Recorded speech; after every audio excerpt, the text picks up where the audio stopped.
అది మా అమ్మాయిని పెళ్లి చేసుకున్నప్పుడు అమ్మాయి నల్లగా ఉందని మీ అమ్మగారు 5 లక్షలు కట్టడం ఎక్స్ట్రా వసూలు చేశారు కదా. ఏది ఒకసారి బొమ్మేసుకో. అవును, ఇది అప్పటి లెక్క. మరి ఇప్పుడు లెక్క ఏంటంట? అల్లుడు మళ్ళీ ఎటకారం చేస్తున్నాడే. నువ్వు ఇంకా ఎటకారంగా మాట్లాడు. మాట్లాడేంటి బాబు లెక్కలు మాస్టారు?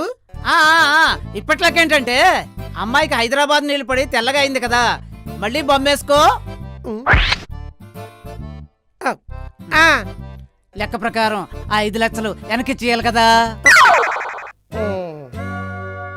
మీరు ఎలా వచ్చారా చెప్తా.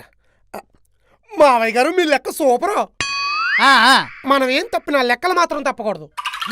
అవునవును, మీ లెక్క ప్రకారం చూసుకుంటే ఆ 5 లక్షలకి వడ్డీ కూడా ఇవ్వాలి మావయ్య గారు. అవునవును. ఎంత వేసుకుందాం? ధర్మ వడ్డీ రూపాయి ప్రకారం వేసుకుందామా?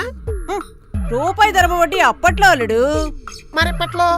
మినిమం 3 రూపాయలు ప్లస్ జిఎస్టీ. ఏంటి జిఎస్టీ దీనికి కూడా కలిపేస్తున్నారా? ఈ కరోనా టైంలో జనాలు లేకుండా పెళ్లిళ్ళు జరుగుతున్నాయి కానీ జిఎస్టీ లేకుండా పేమెంట్లు ఎలా జరుగుతున్నాయి అల్లుడు? లెక్కలెక్కే. అవును అత్తయ్య గారు, లెక్కలెక్కే. నేను మొత్తం లెక్కలేసి మీ లెక్క తేల్చి ఫోన్ చేస్తా. పేమెంట్ చేసుకుందాం విత్ జిఎస్టీతో. అల్లుడిని తొందరగా ఒప్పేసుకున్నాడేటే. లెక్కలు మాట్లాడితే ఎవరైనా ఒప్పుకోవాల్సిందే. వడ్డీల వంకాయమ్మ కూతురు అది. లెక్క కరెక్ట్ గా వేసింది.